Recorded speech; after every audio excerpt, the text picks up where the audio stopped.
Oui, bonjour, tu nous entends? Je- Oui, Ok, tu es en direct maintenant avec la salle ici. Et donc, juste un instant, et tu vas pouvoir commencer ta présentation. Ok, donc je vais défiler la présentation que tu nous as envoyée. Et donc, tu as la parole, Pierre. je voudrais vous remercier et m'excuser de ne pas pouvoir être physiquement avec vous. Mais bon, le réseau fonctionne très bien entre Cotonou et Ouagadougou. Et donc, j'ai le plaisir de m'adresser à vous. C'est un honneur que j'estime beaucoup de pouvoir échanger avec vous parce que nous sommes tous en Afrique avec les mêmes problèmes et nous pouvons trouver des solutions identiques et partager nos expériences. Mon intervention, donc vous voyez le plan maintenant, va commencer par une petite introduction. Bon, je vais parler du sommet mondial, le modèle multi-acteur, la typologie des modèles nationaux et citer deux exemples qui, je pense, peuvent nous inspirer en Afrique.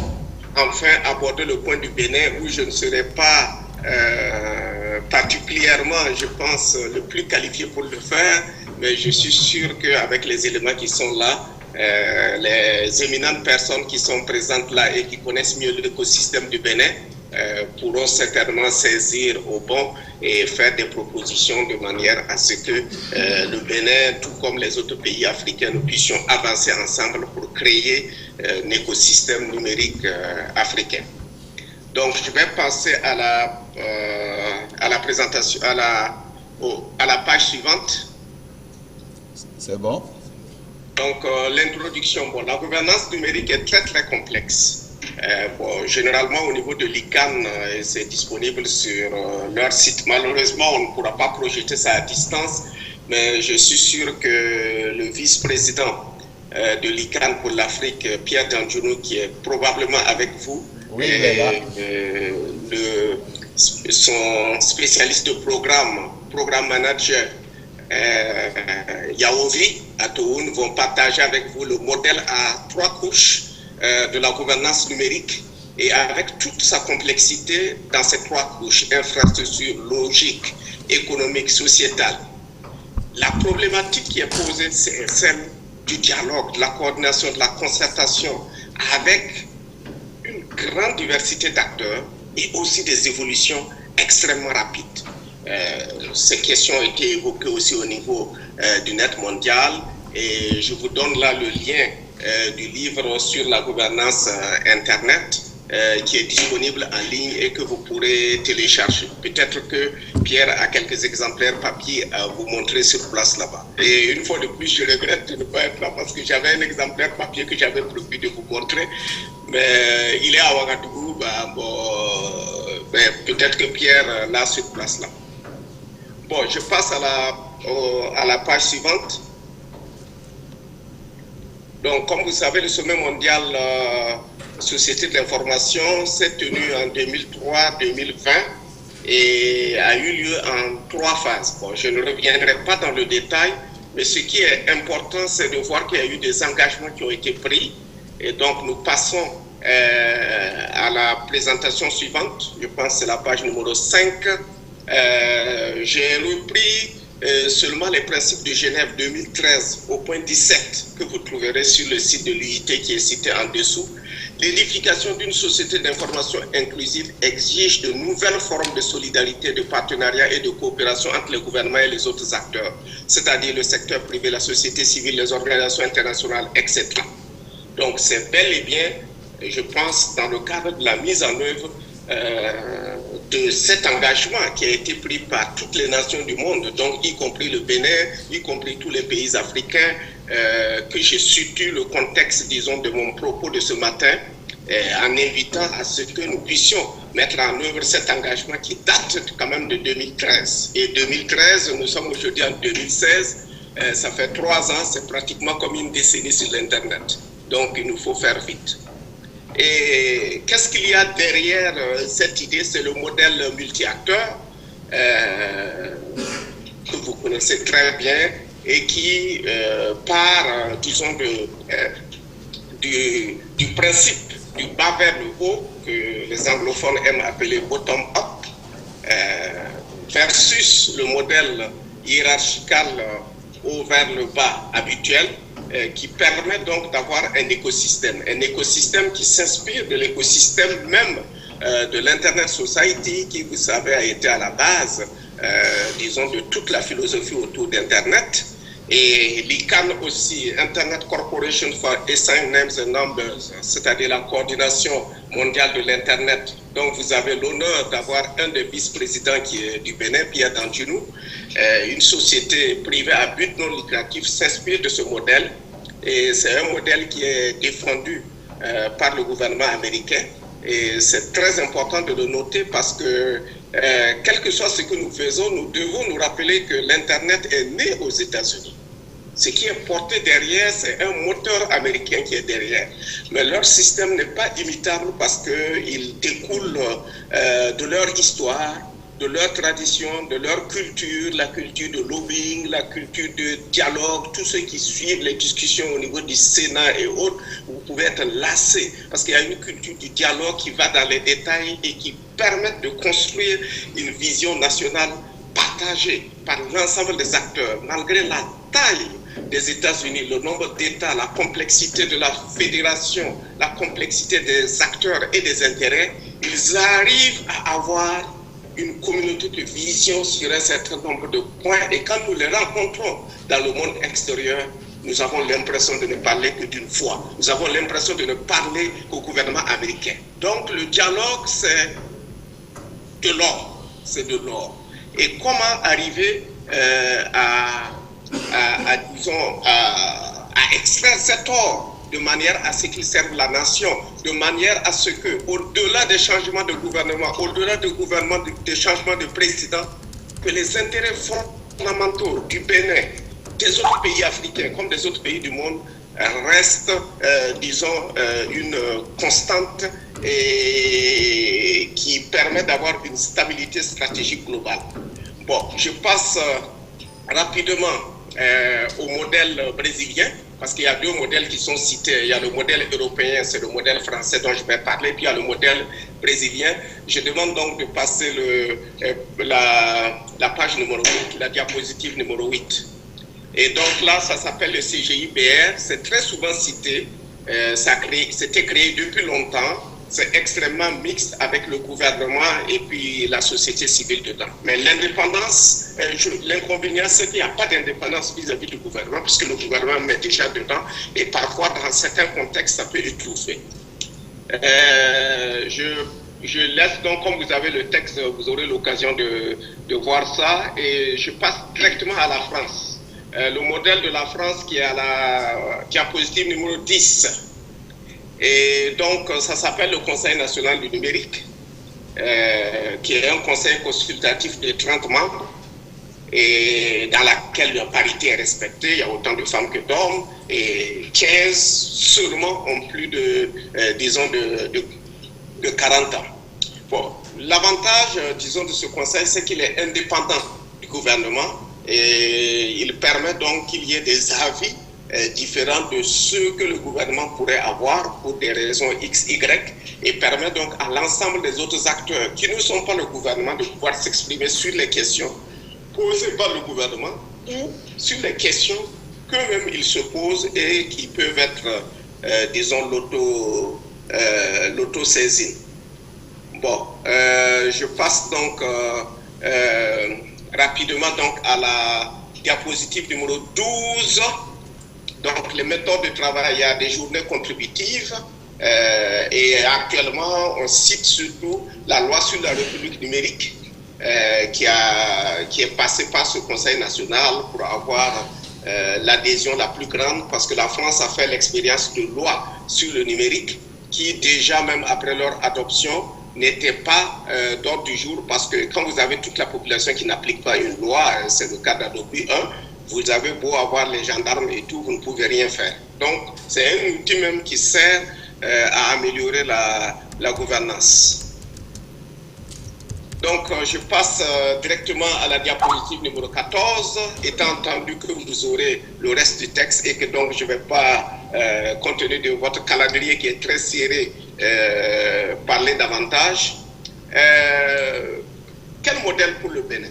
Bon, je me suis permis d'aborder cette question, bien que n'étant pas béninois, mais nous sommes tous africains et donc je partage donc mes pensées avec vous.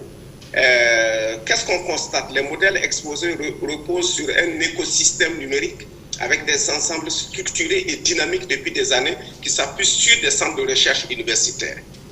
Ils sont dans des dynamiques régionales. Et ça, c'est un point qui est très, très important, que notre dynamique, il y a eu les assises nationales au Burkina Faso au mois d'octobre, il y en a au mois de janvier au Bénin, il y en aura dans d'autres pays. Il faut qu'on ait une certaine dynamique régionale.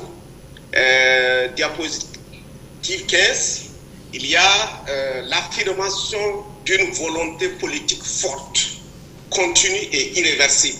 Pour cela, il faut partir sur des bases consensuelles dans lesquelles toutes les parties ont l'occasion de s'exprimer et qui font un ciment qui permettent d'avancer.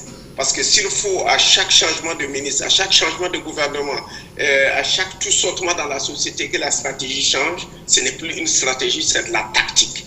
Et la tactique, elle ne mène pas loin parce qu'on a le nez dans le guidon, et quand on a le nez dans le guidon, on se casse la figure. Édification de la base de l'écosystème. Donc il faut organiser et structurer, parce que les gens ne sont organisés que, disons, sur la base de leur intérêt. Et donc, j'arrive donc à la diapositive numéro 17, dans laquelle il y a quelques conclusions et quelques propositions que je pense que vous aurez le temps de voir. Mais j'insiste tout particulièrement sur les actions structurantes pour promouvoir le dialogue, la commission parlementaire, société de l'information au niveau de l'Assemblée nationale, le Conseil national du numérique, vous verrez quelle forme, la confiance numérique qu'il faut développer, l'innovation, l'approche intégrée de l'entrepreneuriat numérique. Et donc, c'est sur ces mots que je voudrais donc conclure à distance et regretter une fois de plus de ne pas pouvoir être physiquement avec vous parce qu'on aurait pu échanger dans le couloir, autour du café et peut-être autour des bonnes grillades et autres des pauses café dont je ne pourrais pas le difficile. Donc, merci beaucoup. Mes chers amis, mes frères, je vous remercie pour votre attention. Merci beaucoup Pierre. Je voudrais rappeler donc à l'audience ici que le billet d'avion était déjà prévu pour que Pierre soit avec nous, mais suite aux attentats donc au Burkina Faso, finalement le président de la République a demandé à Pierre de rester sur place parce qu'il y a des réunions d'urgence et son expertise a été sollicitée à plusieurs de ces réunions-là. Et malheureusement, il n'a pas pu faire le déplacement, mais il a dit quand même qu'il va participer aux assises, même de loin. Ce serait une façon donc de dire qu'on ne baisse pas les bras, malgré donc les circonstances. Et on voulait vraiment te remercier, Pierre, vraiment pour avoir participé de loin, comment le numérique peut nous permettre de nous donner cette résilience donc face aux événements. Donc, on va donner la parole au public ici pour commenter un peu ou poser des questions. Donc, je sais qu'on est un peu pas mal en retard sur le temps, mais on va donner 3 à 5 minutes de questions. Et pendant ce temps, je vais juste te montrer le public. J'espère que je vais y arriver sans déranger tout. Ok, donc on passe la parole au public. Oui, c'est juste demander à Pierre Ouédraogo, avec le modèle qu'il a proposé pour le Bénin, et vu l'avantage comparatif de la proximité du Nigeria, de nous décréter au moins 2 ou 3 actions phares par lesquelles nous pouvons être actifs dans notre vision au Bénin. Si tu peux la reprendre, c'est mieux parce qu'il y a des petites parties qui m'ont échappé.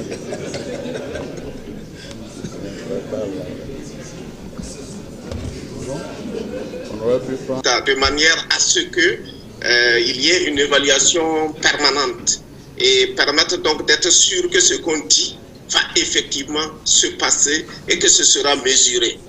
Deuxièmement, c'est considérer le numérique comme le moteur du changement stratégique, parce que là, nous sommes confrontés à l'ensemble du monde et nous ne pouvons plus rester dans notre coin, dire, bon, nous sommes isolés, on peut faire ce qu'on veut.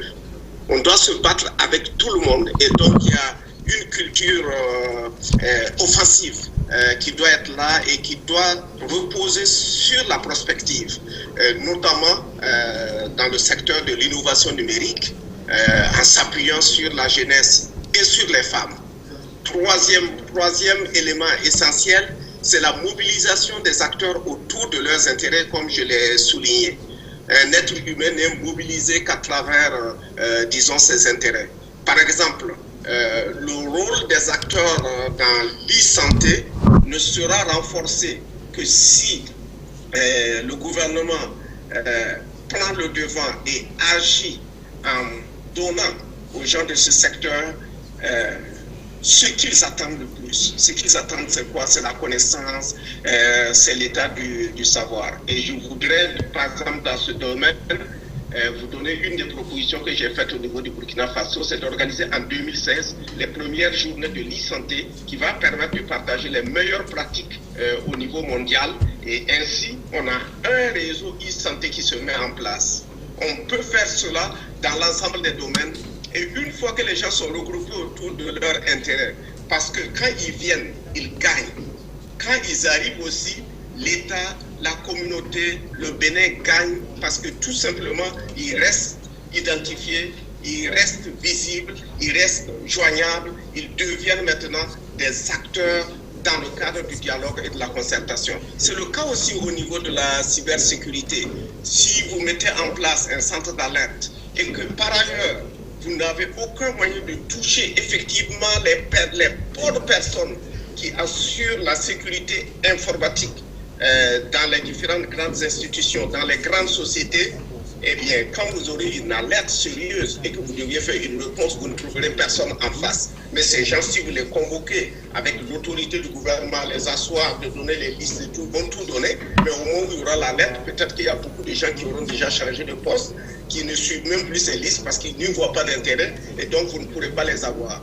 Donc, mobiliser sur la base des intérêts, les différentes communautés, les structurer, les autonomiser, leur apporter l'état de l'art à tout moment.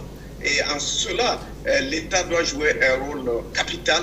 Et après, ces acteurs, une fois mobilisés ensemble, parfaitement au courant de ce qui se passe dans le monde, je suis sûr que leurs intelligences mises ensemble vont permettre au Bénin d'avancer de manière irréversible dans le développement du numérique et marcher vers le quartier du numérique dont vous vous réclamez tant. Merci beaucoup Pierre pour ton temps. Merci pour cette contribution. Le temps est pas mal avancé. Donc on va arrêter les questions et réponses là. Et sois-en assuré que tes conseils, tes recommandations vraiment vont être prises en compte lors de nos échanges ici. Et pour qu'on puisse arriver vraiment à des résultats pour ces assises du Bénin. Merci encore une fois et bonne continuation au Burkina. On est avec vous. Merci pour cette invitation et j'ai été particulièrement heureux de pouvoir parler avec vous. Malheureux de ne pas être avec vous encore, mais ce n'est que partie remise, j'espère, car nous allons devoir travailler ensemble dans la sous-région pour faire avancer le numérique. Merci, on est ensemble. Ok, très bien. Donc, on va passer à la prochaine présentation.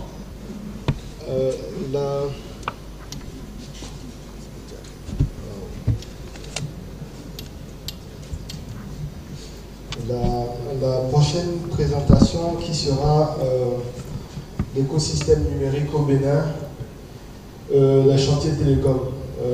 Cette présentation nous sera faite par M. Assouma Jalil. très bonne transition parce que c'est assez d'innovation qu'on a vu tout à l'heure. Je n'ai jamais pensé qu'on pouvait mélanger le numérique et la culture aussi facilement. Et donc, nous allons vous présenter rapidement, puisque le temps est parti, nous allons faire assez court. Et nous résumons notre présentation sur 4 points. Et le premier point est déjà relativement balayé. Nous n'allons pas revenir sur le décor parce qu'il s'agissait pour nous dans ce point de faire une présentation de ce que c'est qu'une technologie émergente et puis aussi de présenter le domaine numérique. Après, nous passerons sur l'impact sur les modèles de business parce que l'économie numérique va certainement changer les comportements dans les entreprises. Et après, nous parlerons de l'économie numérique au Bénin. Nous avons eu la chance d'en entendre parler tout à l'heure. Nous allons revenir sur ces points. Et finir après sur l'opportunité et les opportunités d'affaires qu'on peut avoir au Bénin actuellement. Alors, sur le premier point, qu'est-ce que nous avons classé comme économie et technologie émergente? Nous allons regarder rapidement ce que nous mettons dans l'émergence. C'est déjà quelque chose qui va avoir une phase très incertaine et ambiguë et ça va apporter de la nouveauté et ça va être cohérent dans le temps et avec un impact socio-économique important. Donc c'est ce que nous mettons dans technologie émergente. Et nous avons choisi, dans ce contexte, de parler, de montrer que dans les technologies émergentes, ce qui serait intéressant, c'est de voir des choses comme le cloud computing, la virtualisation, la 5G, qui va venir après la 4G. On a déjà la 4G au Bénin. Espérons qu'on va vite faire de faire aussi la transition comme tout le monde qui attend la 5G vers les 2020. Et puis, nous allons parler aussi de Internet of Things, c'est l'Internet des objets. L'Internet des objets qui permettra d'amener l'Internet vraiment jusqu'aux maisons. Et enfin, nous parlerons de Big Data et puis d'intelligence économique. Donc, pour parler d'émergence, de technologies émergentes, nous avons des activités économiques et sociales. Nous avons aussi des activités Internet qui vont certainement, tout le monde l'a dit ici, qui vont être impulsées par les mobiles, etc. Et pour exemple, l'impact sur la croissance de la France est relativement forte, parce que ça fait quand même 5% sur l'économie de la France. Donc, nous pouvons aussi espérer, s'il y a des hommes d'affaires ici, nous pouvons espérer que l'économie numérique va avoir un impact assez fort dans nos pays. Et nous avons classé dans la consommation ou dans l'utilisation ou bien ceux qui pratiquent de l'économie numérique, nous avons à peu près 3 groupes. Il y a des groupes où il n'y a que des utilisateurs, ce sera les banques, l'agriculture, etc. Nous avons aussi ceux qui utilisent réellement l'économie numérique, le e-commerce, qui ont du contenu à vendre, et puis ceux qui vendent du service, qui vont être au cœur de cette économie. Donc, quand nous parlons d'économie numérique, tout à l'heure, beaucoup de gens ont parlé de l'informatisation, du changement des comportements, etc., dans les administrations. L'économie numérique va certainement être vecteur d'un bouleversement de comportement. Et ces bouleversements seront ressentis un peu partout. Donc, si nous adoptons, nous voulons faire de l'économie numérique, il faut être sûr que nous devons changer de comportement. Donc, les organisations seront bouleversées. Nous verrons que l'économie numérique va impacter l'industrie, l'hôtellerie, le transport, la santé, la banque. Toutes ces institutions vont être obligées de changer leur business model. Avant, il fallait aller à la banque. Avant, il fallait se déplacer pour voir un conseiller de clientèle. Aujourd'hui, ce ne sera plus pareil. On peut faire beaucoup d'opérations et rarement quelqu'un va se déplacer vers une banque. Donc, nous devons changer de comportement. Et en même temps, en changeant de comportement, cela va pousser les entreprises aussi à faire des transformations. Ces transformations vont être accrues parce que la concurrence est en face et le client a la possibilité de faire des comparaisons. Le client, il sait voir qu'à côté, il y a un hôtel et puis il sait voir ce qui se passe dans l'autre hôtel sans se présenter dans cet hôtel. Donc, le business model va complètement changer à cause du numérique et il faut le savoir. Il est intéressant que les hommes d'affaires et ceux qui ont l'intention de chercher des affaires sachent qu'il y a quand même de l'argent à gagner si on rentre dans le numérique. Alors, nous allons parler maintenant de la situation du Bénin dans le numérique. J'invite César Degbe, le DG de Bénin Télécom Service. Bénin Télécom Service, c'est quoi exactement? C'est le pendant de Bénin Télécom Infrastructure dont Jalil Assouma est le DG. Donc, c'est un modèle de production et distribution. En gros, Bénin Télécom Infrastructure est responsable de la production et Bénin Télécom Service devient un client de Bénin Télécom Infrastructure et s'assure de la distribution de ces services-là. Donc, c'est la 4G, entre autres, est un des services de Bénin Télécom Service. Nous distribuons aussi de l'ADSL et puis d'autres services d'Internet à la maison, téléphonie à la maison.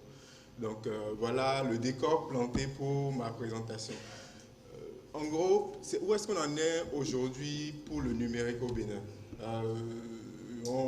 Tout à l'heure, je vais bâtir sur la présentation qui a été déjà faite par rapport à ce qui se passe dans l'infrastructure aujourd'hui. Moi, j'ai la conviction, et je pense que la conviction est partagée par beaucoup de gens, que les questions d'accès au Bénin, les questions d'apporter Internet à l'usager final au Bénin, d'ici une année, d'ici 2 années, avec les projets que nous avons en cours, ces questions d'accès-là seront résolues pour la majorité des localités. Donc, nous sommes en train de passer le cap de apporter l'Internet à la maison. Ce cap-là, nous sommes en train de le passer aujourd'hui. Donc, c'est quoi les prochaines étapes que nous avons à franchir, en gros?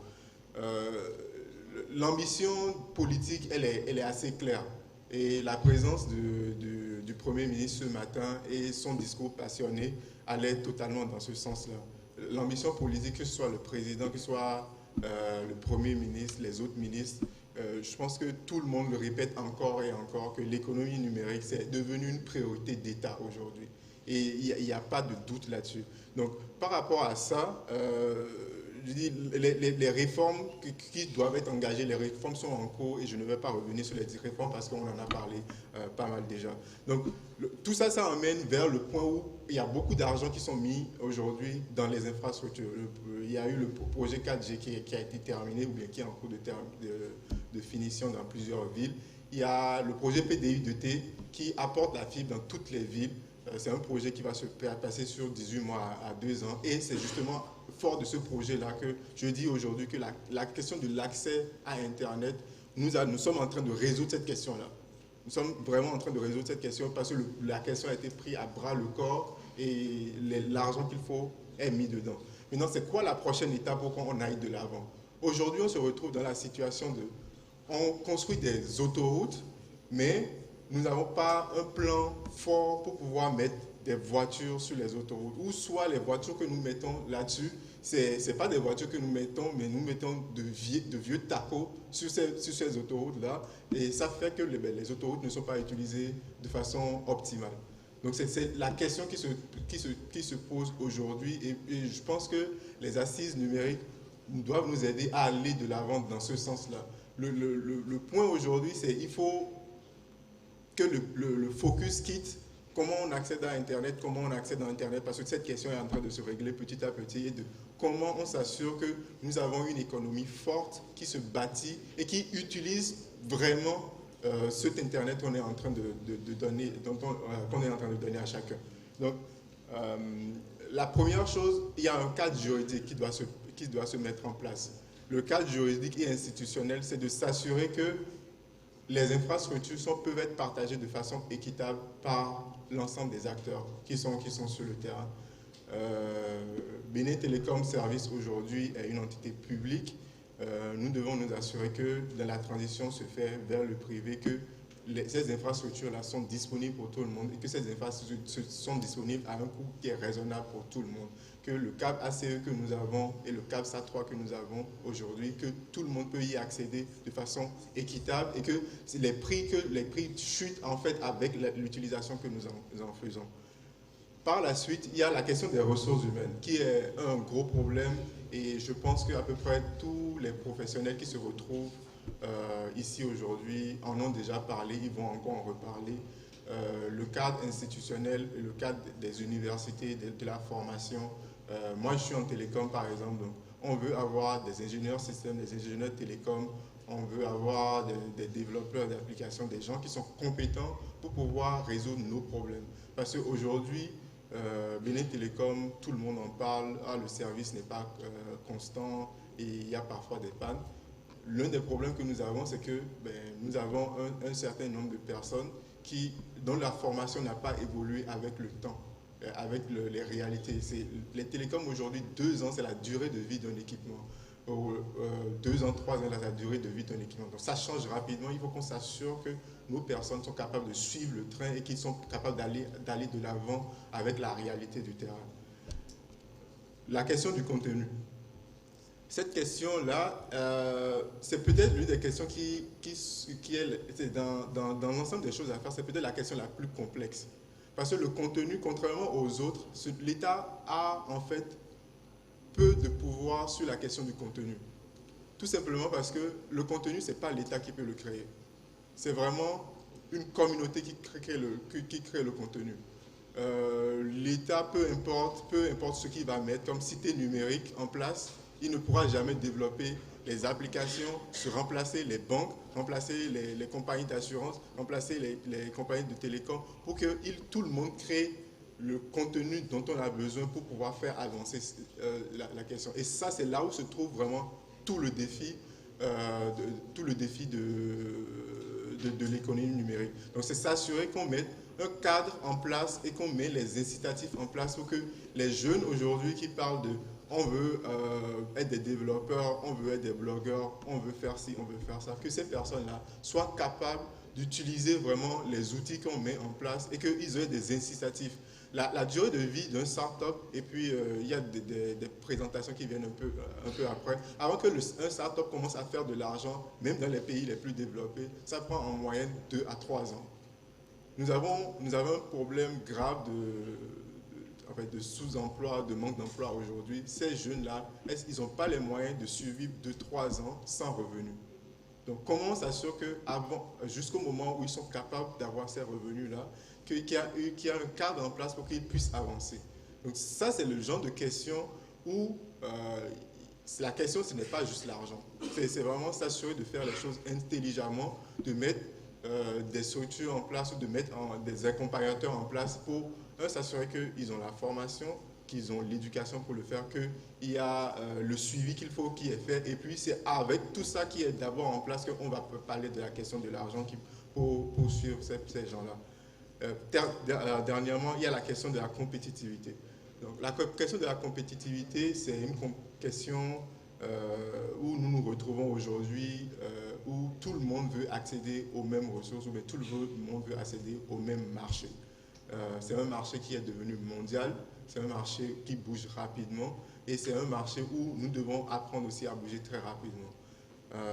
C'est dans ce cadre, juste dans ce cadre-là que nous allons pouvoir avancer. Donc la prochaine page montre la vision de l'État par rapport, c'est une page qui est tirée du MCT, c'est la vision de l'État pour aller de l'avant. À l'horizon 2025, on veut faire du Bénin le quartier numérique de l'Afrique. Donc, c'est s'assurer que l'ensemble des axes stratégiques, donc des points dont j'ai parlé tout à l'heure, que cet ensemble de points-là, qu'on avance là-dessus et qu'on s'assure que le suivi est fait pour pouvoir mettre en place vraiment une économie et un cadre en place où tout le monde, les jeunes, les compagnies privées, les compagnies d'État, la compagnie d'infrastructure, que tout le monde joue en fait son rôle et que nous puissions vraiment créer le contenu qui nous permet réellement de faire la différence. Parce qu'aujourd'hui, et de moins en moins, l'accès devient le problème. L'accès, ce n'est plus le focus aujourd'hui. Donc, c'est sur ce point-là que je vais laisser M. Glito présenter les différentes opportunités que nous avons au Bénin.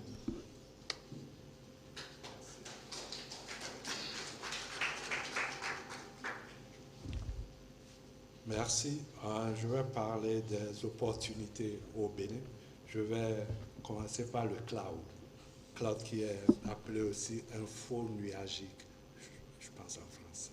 Donc, en gros, le cloud, c'est quoi en fait?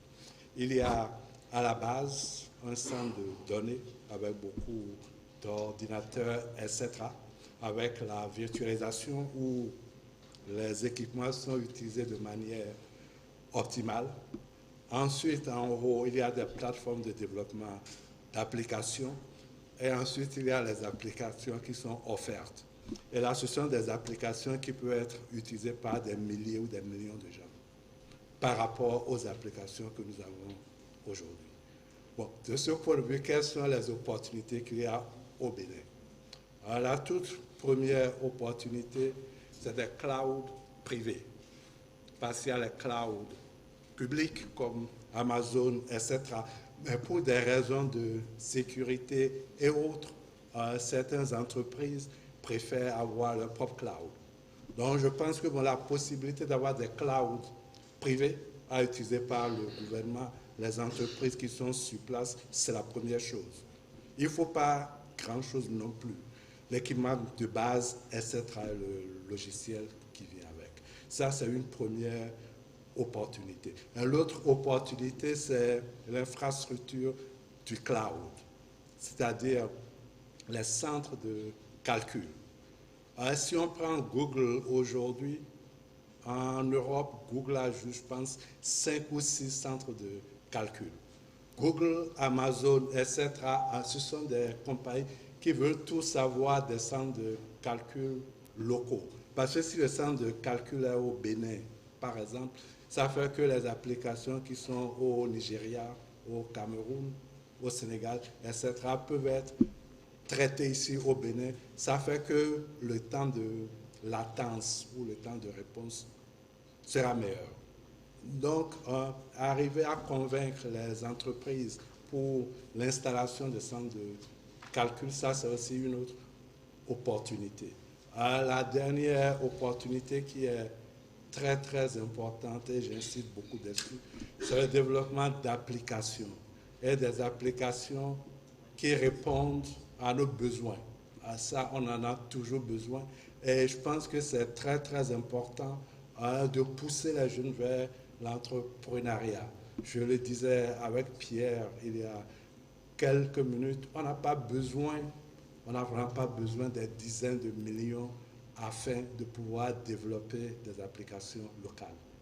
Un ordinateur, un accès Internet et beaucoup de travail. Et je crois qu'il faut pousser davantage les jeunes vers ça. Je le dis toujours à mes étudiants qui sont sur place. Donc ça, c'est en gros sur le cloud. Le 4G, je ne passerai pas du temps parce qu'on a déjà beaucoup parlé du 4G. Donc je vais juste dire un mot sur l'Internet des objets. Est-ce que cela apporte? Aujourd'hui, le Premier ministre parlait de la pluviométrie. Comment est-ce qu'un paysan peut prévoir la pluviométrie et savoir quand est-ce qu'il faudrait semer, etc. Cela demande effectivement qu'il y ait des capteurs. Les capteurs, ils sont tout petits, ils sont plus chers. Donc je pense que une opportunité d'affaires, c'est l'installation et l'opération de capteurs. Une fois que les capteurs sont sur place, il faudrait encore une fois développer des applications. Vous prenez un petit capteur qui peut mesurer l'humidité, etc. Vous pouvez développer des applications pour la pluviométrie etc., des applications pour les embouteillages, etc. Parce que le capteur, il peut mesurer plusieurs choses à la fois. Donc, l'installation de capteurs, c'est une opportunité d'affaires. Ensuite, encore une fois, le développement d'applications pour ces capteurs, c'est aussi une très, très bonne chose. Le dernier point sur ça, c'est aussi lié à la formation. Monsieur Jules, l'année passée, avec moi, on avait organisé ici un séminaire de 2 jours afin d'apprendre aux jeunes à programmer les capteurs. On le fera encore en 2016 parce que sans le développement d'applications et de contenu local, nous ne pourrons aller nulle part. Je vais finir sur ce point-là. Merci beaucoup. Merci pour la présentation, mais avant de passer aux questions, j'aimerais faire un apport sur les opportunités d'affaires. Tout à l'heure, nous avions parlé du cloud et il serait intéressant que les hommes d'affaires se rendent compte, ou bien ceux qui veulent rendre du service se rendent compte qu'il y a vraiment une opportunité d'affaires, et aussi c'est une branche qui n'est pas du tout développée de notre côté. Et on peut y gagner de l'argent sérieusement si ça intéresse les gens. Je vais juste donner quelques indices sur cette partie. Premièrement, avoir un data center, ça vous permettra tout de suite, tous ceux qui vont vouloir faire du PCA, c'est-à-dire un plan de continuité informatique, peuvent venir louer des capacités chez vous. Tous ceux qui vont vouloir peut-être aussi mettre ceux qui n'ont pas beaucoup d'argent pour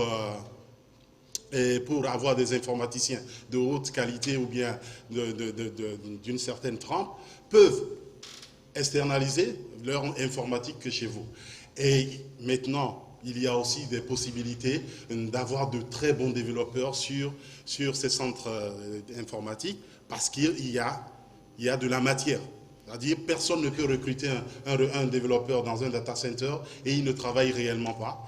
Et les jeunes peuvent avoir un boulot en faisant ça. Et on a parlé aussi de la 5G. La 5G aussi, c'est une opportunité que nous pouvons exploiter parce qu'il y aura une disponibilité. Je parle des années 2020. C'est vrai que ce n'est pas demain la veille.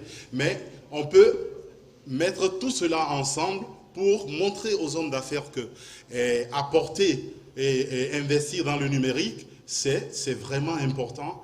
Et pour finir, je voudrais dire que si vous n'investissez pas dans les data centers, etc., d'autres vont le faire. Et ils vont avoir vos données, ils vont avoir les emplois à votre place. Et ça peut être préjudiciable à notre développement. Et nous devons y penser. Je vous remercie. Mais vous avez également reconnu tout à l'heure que pour une start-up, comme par exemple la société dont je suis directeur général, il faut tout au moins 2 ans avant qu'elle ne soit assise. Alors, quelle est la politique également de financement que le gouvernement pourrait aider à mettre en place pour que ces structures-là, si elles sont intéressées par cette opportunité, qu'elles puissent véritablement la saisir? Alors, je vous remercie.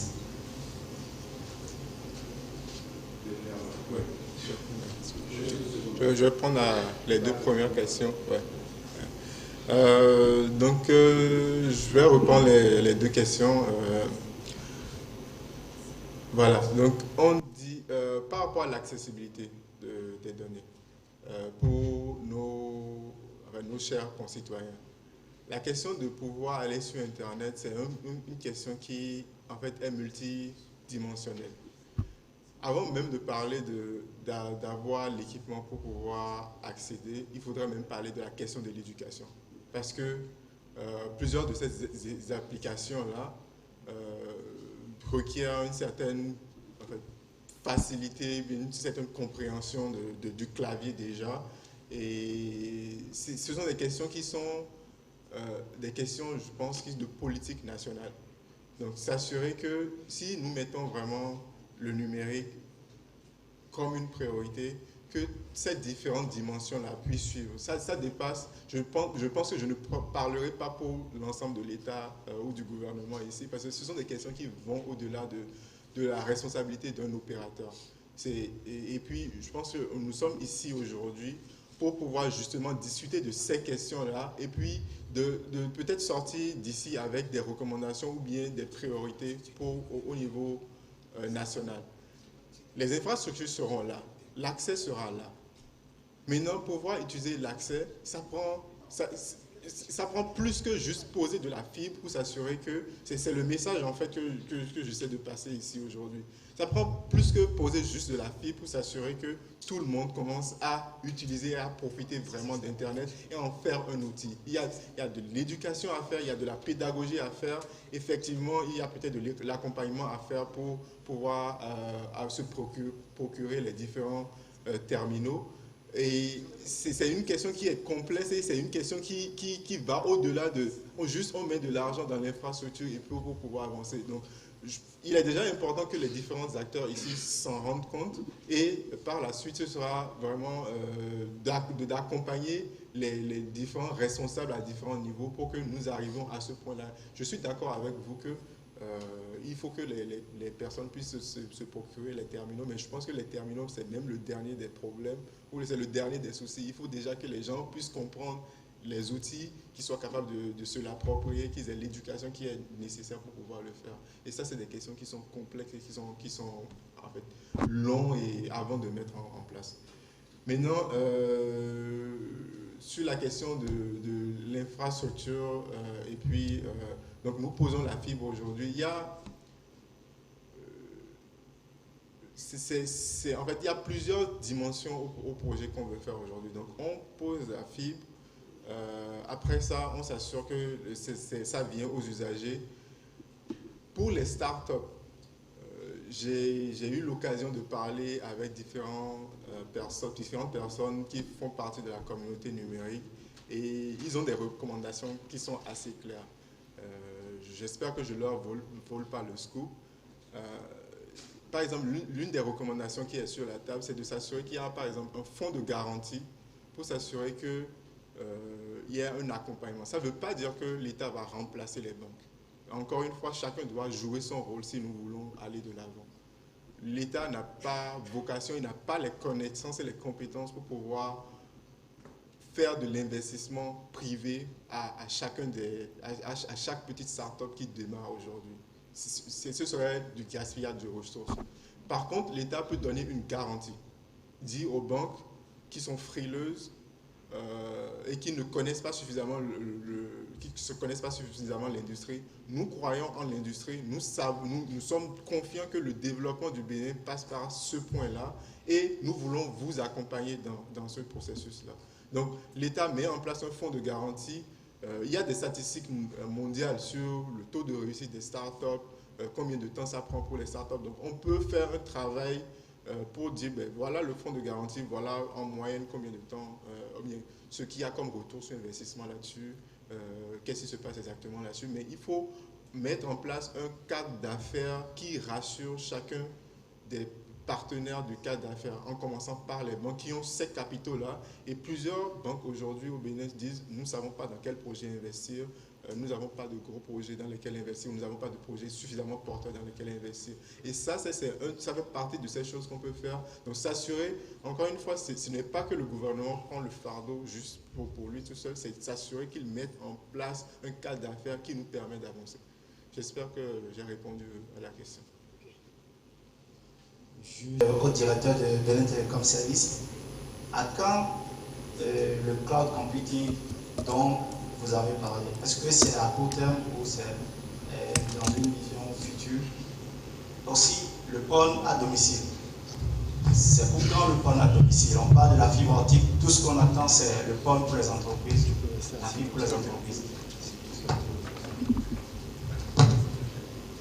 Il faut aussi noter qu'au cours de cette assise, il faut qu'on y confie des solutions de cloud computing qui sont des solutions open source. Est-ce qu'il y aura des ateliers qui vont nous permettre d'apprendre plus, ou il y aura des spécialistes qui vont informer plus en profondeur sur cette technologie?